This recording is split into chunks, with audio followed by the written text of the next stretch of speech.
Today we are going to deal with a new fresh topic, Ohm's law.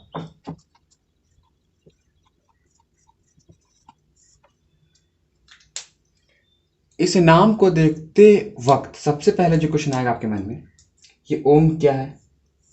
Law तो आप लोग समझ ही रहे हैं, नियम है ना। ओम तो ओम एक्चुअली ये एक साइंटिस्ट का नाम का एक टाइटल है, यानी कि जॉर्ज सिमोन ओम। ये एक साइंटिस्ट है जो कि 1826 में इलेक्ट्रिसिटी पे वर्क करते हैं, इलेक्ट्रिसिटी पे बहुत सारे एक्सपेरिमेंट करते हैं और बहुत सारे एक्सपेरिमेंट करने के बाद 1827 ईस्वी में ये एक बहुत ही सिंपल और स्ट्रेट फॉरवर्ड लॉ लेके आते हैं इन इलेक्ट्रिसिटी। ठीक, यानी कि अगर ओम्स लॉ में सिंपल जो ओम है वो एक साइंटिस्ट के नाम का एक टाइटल है। ओके, ओम्स यानी कि इनके द्वारा एक्सपेरिमेंट किया गया तो इसलिए नाम पड़ा Ohm's law in his honour. अब हम लोग इस लॉ की और अब आगे बढ़ते हैं। हम आज से हर एक छोटे छोटे पॉइंट में डील करने की कोशिश करेंगे। देखिए, जब भी कोई लॉ आएगा तो हमेशा किसी ना किसी चीज़ के लिए आएगा। ठीक, जैसे कि अगर आज से कुछ दिन पहले सिटीजन अमेंडमेंट बिल बना या कुछ भी बना तो वो किसी चीज़ के बारे में बना, तो ये ओम्स लॉ किस चीज़ के बारे में है? तो बस आज अभी तक जो आप पढ़े उसके बारे में। क्या कहने का मतलब, आपने पढ़ा है वोल्टेज यानी कि पोटेंशियल डिफरेंस, और आपने पढ़ा है करंट। तो ये जो लॉ है ये इन्हीं दोनों के बारे में है। ये लॉ इन्हीं दोनों के बारे में एक क्वांटिटेटिव एनालिसिस देता है। ये लॉ कहीं ना कहीं वोल्टेज यानी कि पोटेंशियल डिफरेंस और करंट के बीच में एक रिलेशन एस्टेब्लिश करने वाला है। ठीक है, ये तो 1825 1826 ये 2 साल बहुत मेहनत करने के बाद 1827 में, जैसा कि मैंने पहले भी कहा है कि ये लॉ को डाई गैल्वेनिस्ट केटे नामक बुक में ओम्स साहब अपना सार डाई गैल्वेनिस्ट केटे नामक बुक में ओम ने अपने सारे एक्सपेरिमेंट को लिखते हैं और उसी से एक लॉ डिराइव करके आज हम लोग को पढ़ना है। ठीक है, अब तो हम इस लॉ को अब समझते हैं एकदम बेसिक से कि ये लॉ क्या कह रहा है, और फिर इस पे जो भी बातें होंगी हम लोग धीरे धीरे समझेंगे। इट स्टेट्स दैट कॉमा, क्या अब ये क्या कहता देखते हैं। सबसे पहले at constant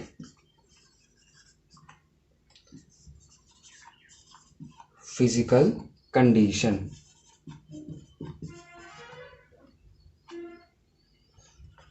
eight constant physical condition. आगे बढ़ रहे हैं।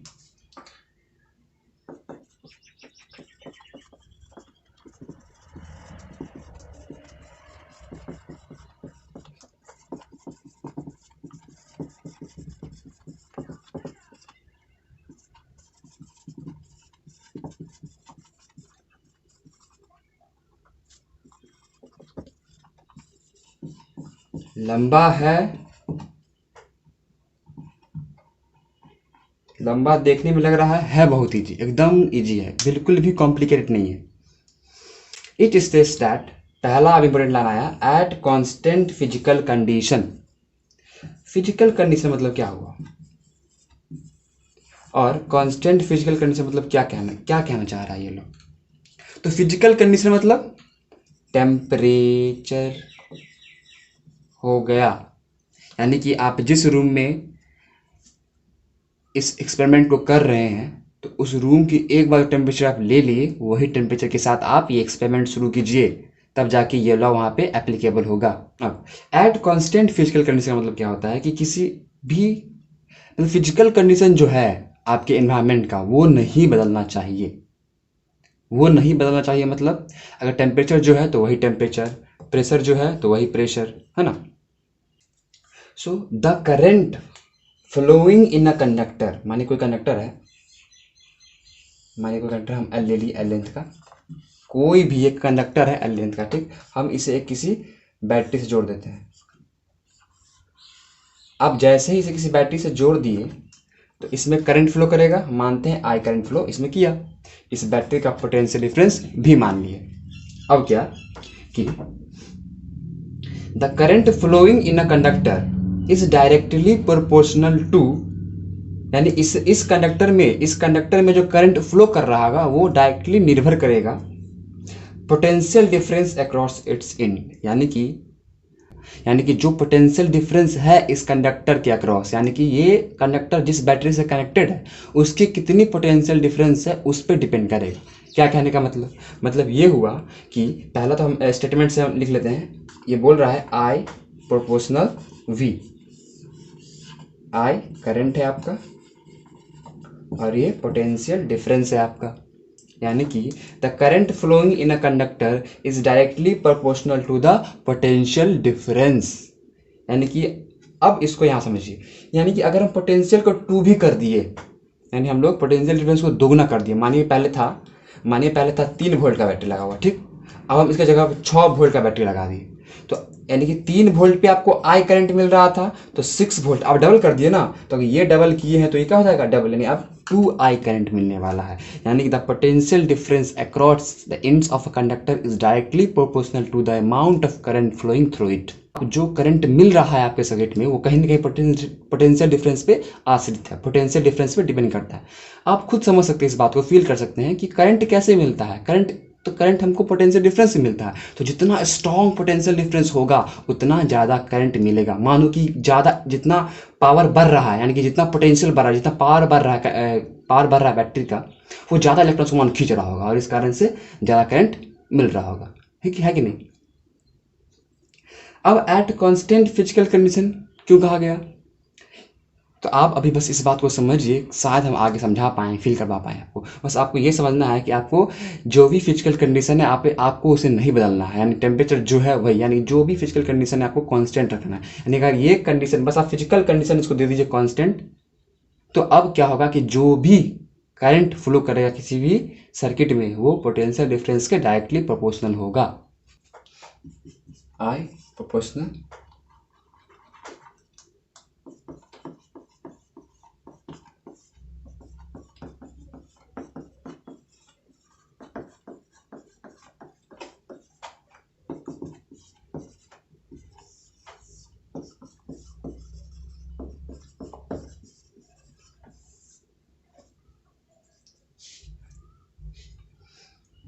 ठीक है, अब हम इसको लिख सकते हैं ना ऐसे करके, बी प्रोपोर्शनल आई, ठीक, यानी जैसे जैसे आप भी बढ़ाएंगे आई बढ़ेगा, जैसे भी घटाएंगे आई घटेगा। तो अब एक फॉर्मूला हम लोग ला सकते हैं, v इक्वल्स टू कॉन्स्टेंट, यहाँ पे कोई कॉन्स्टेंट आएगा इंटू आई, हम लोग हमेशा प्रोपोर्शनलिटी को हटाएंगे इक्वल से तो कोई कांस्टेंट आएगा ना, तो यहाँ पे जो कांस्टेंट आएगा वो कौन आएगा, आर।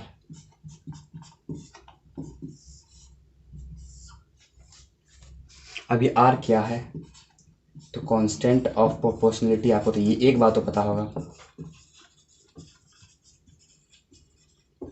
लेकिन ये है क्या, तो इसे हम लोग क्या बोलते हैं, रेजिस्टेंस। क्या बोलते हैं हम लोग, रेजिस्टेंस बोलते हैं, ठीक। यानी कि यहाँ पे जो कांस्टेंट है हम उसका क्या बोले, रेजिस्टेंस, और R equals to V upon I. अब हम इसे बोलते हैं ओम्स एक्सप्रेशन। क्या बोलते हैं, ओम्स एक्सप्रेशन। आप इसे mathematical form of Ohm's law भी कह सकते हैं, ठीक है ना, लेकिन अगर एग्जैक्टली बोलेंगे व्हाट इज ओम्स लॉ, तो ये है आपका ओम्स लॉ, ये आई प्रोपोर्शनल भी या भी प्रोपोर्शनल आई, यानी ये है ओम्स लॉ। ओम्स लॉ क्या कहता है, यानी कि भी will be proportional to I और I will be proportional to V at constant physical condition. तो अगर एक लाइन में कोई पूछे व्हाट इज ओम्स लॉ, तो the potential difference across the end of a conductor is directly proportional to the amount of current flowing in it। खत्म बात। अगर मैथमेटिकल एक्सप्रेशन पूछता है कोई तो v equals to R I या r equals to v upon I, ये दो बातें। ओम्स लॉ क्या है, तो ओम्स लॉ एक ओम्स लॉ एक लॉ जो कि जॉर्ज सिमन ओम के द्वारा दिया गया 1827 ईस्वी में, जो कि कहीं ना कहीं करंट और पोटेंशियल डिफरेंस के बीच एक रिलेशनशिप स्टैब्लिश करवाता है। और ये रिलेशनशिप कैसा है, तो डायरेक्ट यानी कि लीनियर रिलेशनशिप है, यानी कि अगर v को बढ़ाएंगे आई बढ़ेगा, v घटाएंगे आई घटेगा। So v is directly proportional to the I. हम लोग इस रेजिस्टेंस का एक बेहतरीन टॉपिक ही पढ़ेंगे हम लोग आगे, लेकिन हमको अब ये जानना है कि ये बात कैसे पता चला कि v प्रोपोर्शनल आई, हम कैसे मान लिए? सिर्फ आप कह दिए या सिर्फ हम कह दिए और आप मान लिए? कुछ तो होगा ना कोई बात। तो इस बात को हम लोग कैसे मान लिए? तो क्लास 10th के पॉइंट ऑफ व्यू से अब जो आगे टॉपिक पढ़ने जा रहे हैं, वेरिफिकेशन ऑफ ओम्स लॉ। हम लोग कभी भी किसी लॉ को प्रूफ नहीं कर सकते हैं, हम लोग उसे एक्सपेरिमेंटली वेरीफाई कर सकते हैं। वो लॉ है, नियम है, आप उस नियम को कैसे प्रूफ कीजिएगा? बात समझ में आया? आप जैसे कि angle I equals to angle R, आप ये जो लॉ है, law of reflection of light, ये लॉ को आप प्रूफ नहीं कर सकते, ऐसा होता है नेचर में। हाँ, आप इसे वेरीफाई कर सकते हैं, है ना। हम लोग आगे पढ़ेंगे हाइगेंस प्रिंसिपल वगैरह, वहाँ हम लोग वेरीफाई कर लेंगे रिफ्लेक्शन ऑफ लाइट को, लेकिन प्रूफ नहीं कर सकते हैं कभी। So law can never be proofed, so we will verify. अब मतलब हम लोग इसको कहीं ना कहीं एक लेवल आगे बढ़ के फील करने वाले हैं कि एग्जैक्टली ऐसा कैसे होता है, ठीक है। तो देखते हैं, तो टॉपिक का नाम होगा experimental verification of Ohm's law.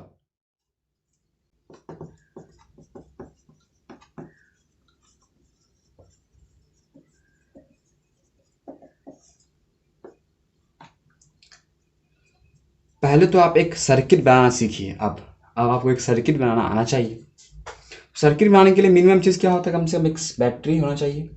हम लोग कर रहे हैं ओम्स लॉ को वेरीफाई। एनसीईआरटी एग्जाम्पलर कभी आप बनाएंगे, अभी भी या कभी भी, तो वहाँ पे एक क्वेश्चन आएगा, एक इलेक्ट्रिक सर्किट दिया रहेगा और उसको उसमें कुछ गलत होता है, उसको सही करना होता है।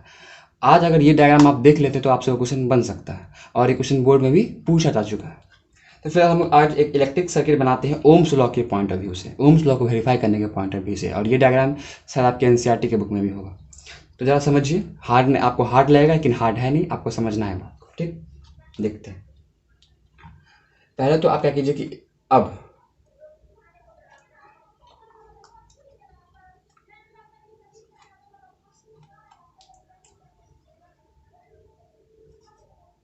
ओम्स लॉ बनाने के लिए, क्योंकि ये V और I के बीच रिलेशनशिप देता है, तो भाई बैटरी तो होना चाहिए हमारे पास, तो बैटरी और करंट तो होना ही चाहिए। तो बैटरी बनाते हैं पहले हम लोग।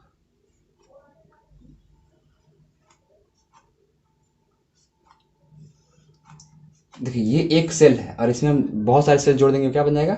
बैटरी, ठीक।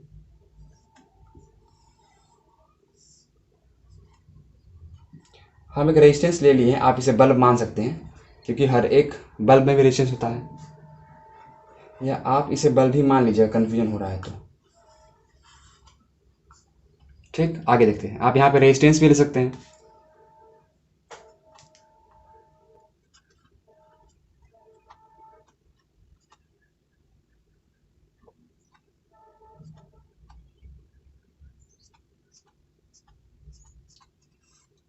ये क्या ऐसा सर्किट है, आपको समझने वाली बात है। ये सर्किट है ओम्स लॉ को पढ़ने के लिए। देखिए कैसे, वन, एक सेल का जो पोटेंशियल डिफरेंस है वो माने हम लोग 1 वोल्ट। कितना माने हैं? 1 वोल्ट। यानी कि ऐसा एक जो आपको ऐसा दिख रहा है, इसका कितना कितना पोटेंशियल डिफरेंस होगा इस बैटरी का? 1 वोल्ट। और ऐसा से कितना है? 1 2 3 4, यानी कि इस टोटल, यानी जो टोटल बैटरी हमारे पास, उसका कितना पोटेंशियल डिफरेंस होगा? 4 वोल्ट। Very good. हम लोग क्या करते हैं कि एक लगाते हैं डिवाइस,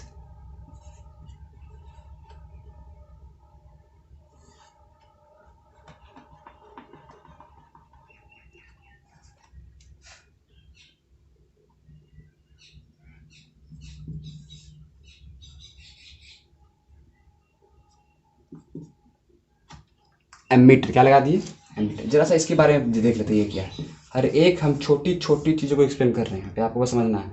एमीटर एक डिवाइस है, हालांकि इसके बारे में हमको एकदम लास्ट में पढ़ना है, लेकिन यहाँ पे आया है तो बता देते हैं। एक डिवाइस है, कैसा डिवाइस? तो ये करंट को नापता है सर्किट में, इट मेजर्स करंट। यानी एक एमीटर एक ऐसा डिवाइस है जो किसी सर्किट में करंट को नापता है, कितना करंट है, 1 एम्पियर है कि 2 एम्पियर है। देखिए वोल्टेज मेरे पास तो हमको पता रहेगा, लेकिन करंट ना, अब हमको करंट भी पता करना है ना कि सर्किट में कितना करंट फ्लो कर रहा है। शायद आगे आपको फिर होता जाएगा। यानी पहला काम क्या था, हमको एक सर्किट तैयार कर लेना था, है ना।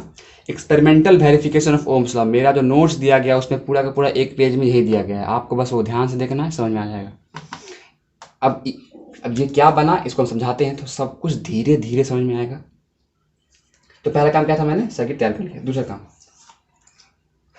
अब हम लोग काम शुरू करते हैं। ओम्स लॉ क्या बोलता है, V प्रोपोर्शनल I होना चाहिए, यानी कि V किसके प्रोपोर्शनल चाहिए, I। क्या करते हैं कि पहले हम 1 वोल्ट से इस सर्किट में एक बैटरी कनेक्ट कर दो। क्या किया हम क्या कनेक्ट कर दिए, बात समझिए। मैंने यहाँ पे एक वायर लाएंगे और यहाँ कनेक्ट कर देंगे।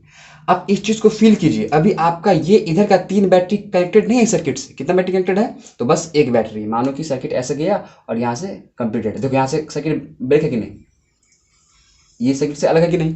लेकिन हमको फिर बाद में और बैटरी कनेक्ट करना होगा, क्योंकि हम लोग कहीं ना कहीं V को बदलेंगे तब तो I कैसे बदलेगा, इस बात को चेक करेंगे। तो वो V बाद में ऐड करना होगा या हटाना होगा, तो कैसे हटाएंगे। तो इसके लिए एक सेटअप दिया गया है, यानी इस तरह का सेटअप। बात समझ में आ रहा है कि नहीं आ रहा है। ये जो डायग्राम है मेनली ओम्स लॉ वेरिफिकेशन करने के लिए ये डायग्राम है। तो हम अभी मैंने जो कनेक्ट किया वो कितना कितना बैटरी कनेक्टेड है, बस एक बैटरी।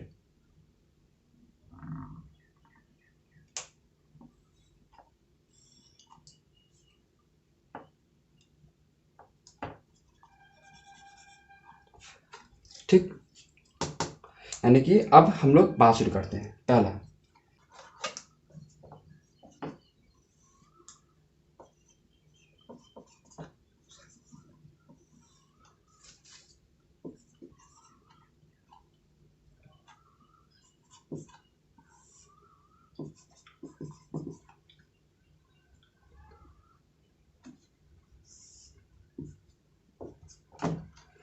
तो हम लोग पहला काम करते हैं। पहला अब हम पहला एक्सपेरिमेंट करना शुरू किए। पहले क्या किया हम कि एक सेल को जोड़े, है ना, तो नंबर ऑफ सेल, यानी देखिए ये सीरियल नंबर है, हम लोग कितना बार एक्सपेरिमेंट करेंगे, ये नंबर ऑफ सेल है, यानी कि एक सेल जोड़ेंगे या 2 सेल जोड़ेंगे इस तरह से। PD यानी कि पोटेंशियल डिफरेंस। तो अभी समझाते हैं। देखिए इन V यानी कि वोल्ट में, ऐसा यूनिट है इसका। और करंट एम्पियर कितना, मतलब कितना करंट फ्लो कर रहा है ये, यानी कि अब देखिए आपको सीरियल नंबर 1, एक्सपेरिमेंट नंबर 1 करते हैं। नंबर ऑफ सेल, मैंने एक सेल लगाया है। अब आप बताइए अगर एक सेल लगा है तो इस सर्किट का पोटेंशियल डिफरेंस कितना हो गया, 1 वोल्ट। ये बात हमको पता ही है, यानी PD को क्या होगा, हमेशा पता रहेगा, 1 वोल्ट। अब यहाँ वोल्ट पहले से लिख दिया तो यहाँ लिखने की जरूरत नहीं है, यहाँ आप लिख भी दे तो सही है, एक लिख देते हैं। यानी अभी पोटेंशियल डिफरेंस कितना है सर्किट का, यानी अभी पोटेंशियल डिफरेंस कितना है सर्किट का, तो 1 वोल्ट है। कैसे कैसे 1 वोल्ट है, क्योंकि मैंने एक से लगाया है, ये तो हम एक्सपेरिमेंट ही कर रहे हैं। चलिए अब करंट, अब ये कैसे पता होगा, तो मैंने इसके लिए डिवाइस लगाया है, एम्पियर मीटर या एम मीटर से बोलते हैं। एम मीटर बोलिए या एम्पियर मीटर बोलिए। तो अब एम मीटर में आपको रीडिंग दिखेगा।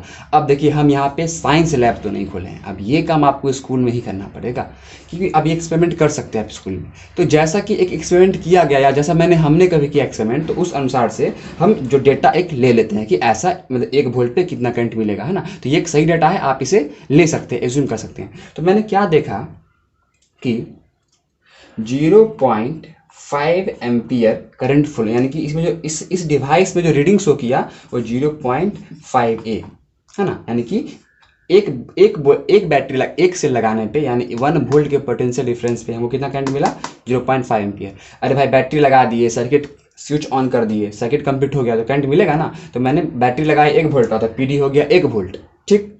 और एम्पियर यानी कितना करंट मिला, तो 1 एम्पियर, सो 0.5 एम्पियर। देख लिए हम लोग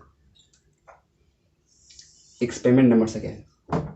अब क्या करते हैं हम लोग कि अब हम दूसरा बैटरी भी कनेक्ट करते हैं। सीधा एक तार लाइए, दोनों को जोड़ दीजिए। अब देखिए सर्किट में 2 बैटरी कनेक्टेड है कि नहीं। तो 2 सेल हो गया, अब एक बैटरी बन गया। अब इसका पोटेंशियल डिफरेंस कितना होगा, तो 1 + 1 2 वोल्ट हो जाएगा। अब फिर 2 वोल्ट पे वापस मैंने रीडिंग चेक किया तो कितना आया, 1 एम्पियर, ठीक। फिर उसी प्रकार से तीसरा मैंने क्या किया कि फिर तीसरा बैटरी भी कनेक्ट कर दिया। तीसरा बैटरी कनेक्ट कर दिए हम, तो अब पोटेंशियल डिफरेंस कितना हो गया, तो 1 + 1 + 1 3 वोल्ट हो गया। और तो फिर अब करंट मैंने चेक करने गया तो करंट में रीडिंग दिख रहा था 0.5 एम्पियर। चौथा बार में क्या किया हम, चारों सेल कनेक्ट कर दिया ऐसे करके। देखो आप पूरा पूरा सिस्टम कनेक्टेड हो गया। तो 4 वोल्ट करंट रीडिंग कितना देखा हमको, 2 एम्पियर। चलिए, यानी मैंने अब एक्सपेरिमेंटल काम कर लिया। यानी पहला मैंने सेटअप कर लिया हम, उसके बाद एक्सपेरिमेंट था, मैंने एक्सपेरिमेंट भी कर लिया। अब तीसरा है ऑब्जर्वेशन। तीसरा क्या है, ऑब्जर्वेशन। अब जरा ऑब्जर्व करते हैं कि आप क्या इस चार्ट से ऑब्जर्व कर सकते हैं। तो हम लोग क्या करते हैं, पी डी और आई है और डायरेक्ट रिलेशन ओम्स लॉ कह रहा है, तो हम लोग जरा भी और आई के बीच एक ग्राफ प्लॉट करते हैं।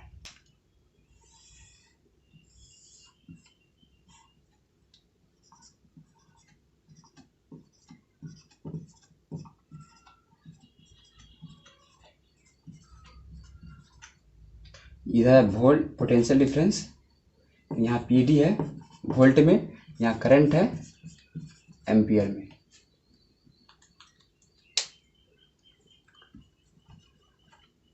और यहाँ करंट है एम्पियर में। अब जब पी डी 1 था तो करंट कितना था, 0.5 एम्पियर। ये ए पॉइंट हो गया आपका। अब आपको बस इतना ही से मतलब है, ठीक। तो जब पी डी था 1 वोल्ट तो करंट कितना था, 0.5। अब जब पी डी 2 वोल्ट है, यानी कि पोटेंशियल डिफरेंस 2 वोल्ट है, तो करंट कितना मिला, 1 वोल्ट। तो आइए, ये 2 और ये 1, ये बी पॉइंट हो गया आपका। अब जब ये 3 वोल्ट है तो कितना है, 1.5।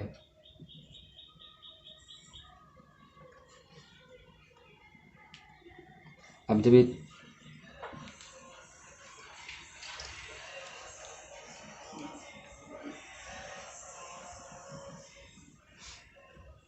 अब जब पोटेंशियल डिफरेंस 4 वोल्ट है तो कितना है, 2 वोल्ट। अब मैं सारे पॉइंट को मिला देता हूँ एक रिजल्ट लाने के लिए। देखिए क्या मिला हमको, एक ग्राफ मिला जो कि एक स्ट्रेट लाइन है, और ये एक लीनियर ग्राफ मिला हमें। और लीनियर ग्राफ ये किसका इक्वेशन होगा, तो डायरेक्टली प्रोपोर्शनल का इक्वेशन होता है ना। यानी कि इस ग्राफ से हम वापस ये प्रूफ कर सकते हैं कि कहीं ना कहीं भी और आई डायरेक्टली प्रोपोर्शनल है एक दूसरे के। अब ये बात कैसे, देखिए, यानी कि अगर कोई भी ग्राफ आपको स्ट्रेट लाइन मिले, मतलब वो यूनिफॉर्म मिला है, यानी कि जैसे जैसे आप बढ़ाएंगे भी को, वैसे वैसे आपका आई भी बढ़ता चला जाएगा। ये बात क्लास 9 से भी कुछ बातें बेसिक हैं, आप इस बात को प्लीज़ समझ रहे हैं कि नहीं, बताइए हमें। अगर कोई भी ग्राफ आपको स्ट्रेट लाइन मिले, मतलब कोई ग्राफ है किसी दो क्वांटिटी के बीच, और अगर आपको वो स्ट्रेट लाइन मिलता है, मतलब वो लीनियर ग्राफ है। लीनियर ग्राफ कहने का मतलब कि जैसे जैसे एक क्वांटिटी को बढ़ाएंगे दूसरा वैसे वैसे डायरेक्टली बढ़ेगा, ठीक। यानी कि ये जो आप एक्सपेरिमेंट किए, ये जो आप हम लोग जो एक एक्सपेरिमेंट किए, अब इससे हम लोग एग्जैक्टली फील कर पा रहे हैं कि जैसे जैसे मैंने बैटरी को बढ़ाना शुरू किया वैसे वैसे करंट का मैग्नीट्यूड बढ़ता चला गया, है कि नहीं। यानी कि क्योंकि करंट मिलता है पोटेंशियल डिफरेंस से, तो जितना ज़्यादा पोटेंशियल डिफरेंस होगा उतना ज़्यादा करंट मिलेगा। आप जितना ऊपर बिल्डिंग पे छत पर से कूदेंगे उतना ज़्यादा चोट लगेगा आपको। अरे आप मानिए कि आप छोटी बिल्डिंग से कूदे, ठीक है, तो जो आप, अगर आप छोटा सा बिल्डिंग से जंप किए हैं तो जो पोटेंशियल, जो आपका ग्रेविटेशनल पोटेंशियल डिफरेंस है, ग्रेविटेशनल वाला पोटेंशियल डिफरेंस, वो क्या होगा, कम होगा, बिकॉज हाइट कम है, mgh। आप डबल स्टोरी बिल्डिंग से कूदिए, फिर ट्रिपल, 20, 21, 50, यानी जैसे जैसे आपका ग्रेविटेशनल पोटेंशियल एनर्जी बढ़ेगा आपको वैसे वैसे चोट भी जा लेगा। बात समझ में आ रहा है कि कुछ फील कर पा रहे कि नहीं कर पा रहे हैं।